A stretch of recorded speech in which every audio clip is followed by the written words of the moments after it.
இயற்கையின் தலைசிறந்த படைப்பை சந்தியுங்கள். இது ஸ்கார்லட் மக்கோ, மழைக்காடுகளின் வாழும் வானவில்.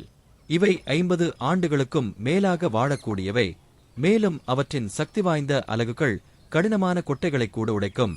மேலும் அவை மிகவும் விஷத்தன்மை வாய்ந்த பழங்களை கூட சாப்பிடக்கூடியவை.